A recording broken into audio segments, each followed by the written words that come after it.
Shalom, selamat pagi Bapak Ibu sekalian yang dikasihi Tuhan. Salam sehat, salam sejahtera dimanapun Bapak Ibu berada. Bapak Ibu sekalian, kembali kita akan merenungkan sebagian daripada firman Tuhan. Dan pada pagi hari ini, tema yang saya angkat adalah hal yang terindah. Hal yang terindah. Bapak Ibu sekalian, kita buka dari Ayub pasal yang ke-42, ayat yang kelima. Ayub pasal 42 ayat yang kelima. Demikian bunyi firman Tuhan. Hanya dari kata orang saja aku mendengar tentang engkau, tetapi sekarang mataku sendiri memandang engkau. Bapak Ibu sekalian, kalimat ini keluar dari mulut Ayub sesaat sebelum Tuhan memulihkan keadaannya. Artinya sebelum dia dipulihkan keadaannya, Tuhan menyadarkan atau membuka mata Ayub, membuka pengertiannya, sehingga keluar dari mulutnya pengakuan seperti ini. Kalau kita membaca dari ayat-ayat sebelumnya, Ayub masih mencoba bertanya-tanya kepada Tuhan, kenapa kok keadaannya memburuk? Ya, tiba-tiba dia harus kehilangan keluarganya, dia harus mengalami kebangkrutan, penyakit dan sebagainya. Ya, itu yang kita bisa jumpai di dalam pasal-pasal sebelumnya. Namun Tuhan menjawab dia. Misalnya kalau kita buka dari Ayub pasal 40, Ayub pasal 40, ya, di situ dikatakan ayat yang kedua, Tuhan mengatakan, apakah engkau hendak meniadakan pengadilanku, mempersalahkan aku supaya engkau dapat membenarkan dirimu? Itu yang disampaikan Tuhan. Jadi sebelum Tuhan menjawab Ayub atau mengungkapkan banyak hal, menyampaikan banyak hal tentang kepada Ayub, Ayub masih mencoba membenarkan dirinya di hadapan Tuhan. Dia merasa sudah melakukan banyak hal, sudah melakukan ini dan itu sesuai dengan Taurat, ya, yang pada saat itu menjadi hukumnya, ya. Tetapi keadaannya tidak baik atau keadaannya sangat buruk secara fisik. Dan inilah yang dijawab Tuhan. Akhirnya Tuhan menegur dia, menjelaskan kepadanya, dan akhirnya keluar ucapan dari mulut Ayub seperti ayat yang baru saja kita baca. Dahulu dari kata orang saja, artinya Ayub hanya mendengar Tuhan, mengenal Tuhan dari kata orang, dari orang lain. Ya. Tapi baru kali itu dia betul-betul mengalami sendiri. Tetapi sekarang mataku memandang kepadamu. Bapak Ibu sekalian, di dalam pengiringan kita kepada Tuhan pun sebenarnya sama. Kita sering mendengar firman Tuhan, ya, orang-orang menyampaikan, apalagi di dalam musim di mana aktivitas orang itu lebih banyak di rumah, maka kita dengan mudah bisa mengakses YouTube dan mendengarkan firman Tuhan dari mana saja.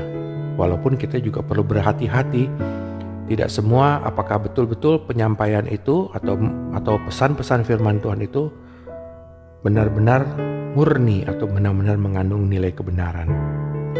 Tapi kita dengan mudah bisa mengaksesnya. Tapi itu baru dari kata orang. Dan kita perlu menemui Tuhan secara pribadi di dalam doa kita, di dalam waktu kita yang kita alokasikan khusus kepada Tuhan.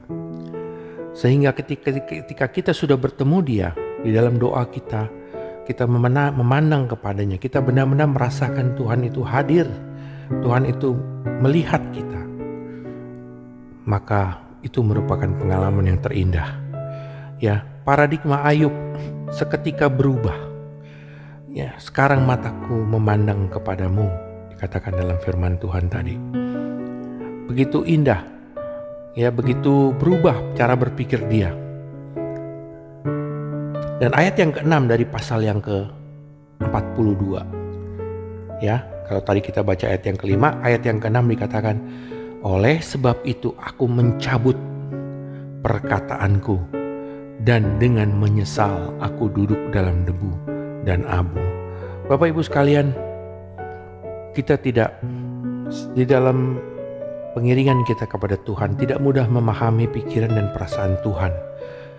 Tetapi untuk menjadi seperti Yesus dalam perjalanan kita menjadi seperti Yesus, Paulus menjelaskan bahwa menaruh pikiran dan perasaan seperti yang terdapat juga dalam Kristus Yesus, itulah yang Dia kehendaki.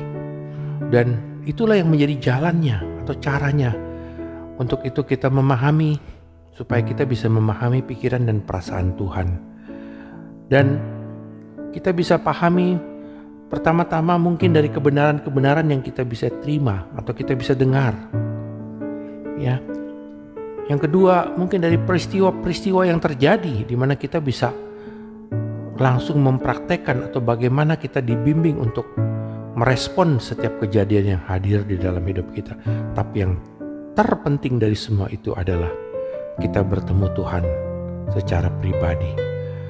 Kalau tokoh-tokoh di dalam firman Tuhan selain daripada Ayub, ya, mereka pernah bertemu Tuhan secara pribadi, ya, dan mereka merasakan bagaimana kalau kita melihat dari mulai Abraham, Ishak, Yakub, ya, terus ya sampai dengan Daud, ya, Ayub sendiri pun, Paulus sendiri pun, ya, mereka pernah mempunyai kesempatan di dalam hidupnya ketika Tuhan itu benar-benar hadir secara pribadi.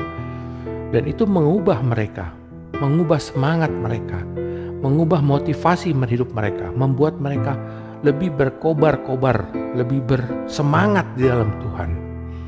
Bapak Ibu, inilah menjadi kunci utama supaya kita melihat banyak hal-hal indah di dalam hidup kita. Bukan dengan kekuatan kita berusaha meraih segala sesuatu, atau bukan juga karena kita mengharapkan Tuhan menghadirkan hal-hal duniawi, hal-hal materi yang membahagiakan kita, tapi betul-betul kita bertemu Tuhan di dalam pengalaman pribadi kita, sehingga ini banyak dan ini akan mengubah cara pandang kita terhadap hidup ini.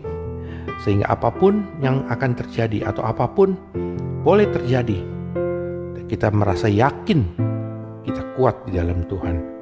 Puji Tuhan Bapak Ibu sekalian, semangat terus di dalam hidup dan selamat beraktivitas. Mari kita berdoa. Tuhan Yesus, terima kasih atas firman-Mu yang boleh kami dengar pada pagi hari ini. Kami boleh baca bagaimana Ayub, dia boleh bertemu Engkau, dia boleh berbicara dengan-Mu Tuhan. Dan kami rindu Engkau juga menyatakan diri-Mu secara pribadi dengan kami, supaya kami beroleh kekuatan, supaya kami Tuhan hidup berkenan kepada Tuhan. Dengan kekuatan kami sendiri, sulit bagi kami Tuhan hidup berkenan kepada Tuhan.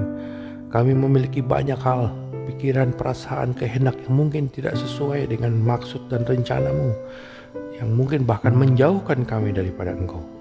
Tuhan, ampuni kami Tuhan. Kiranya Tuhan boleh hadir secara pribadi dengan kami. Roh Kudus, ingatkan kami untuk mengalokasikan waktu kami untuk berdoa, untuk bertemu Tuhan secara pribadi. Karena itu adalah hal yang terindah di dalam hidup kami. Tuhan, terima kasih. Kami serahkan doa dan sembah ini di dalam nama Tuhan Yesus Kristus. Haleluya. Amin. Puji Tuhan Bapak Ibu sekalian. Selamat beraktivitas kembali. Selamat pagi. Tuhan Yesus memberkati.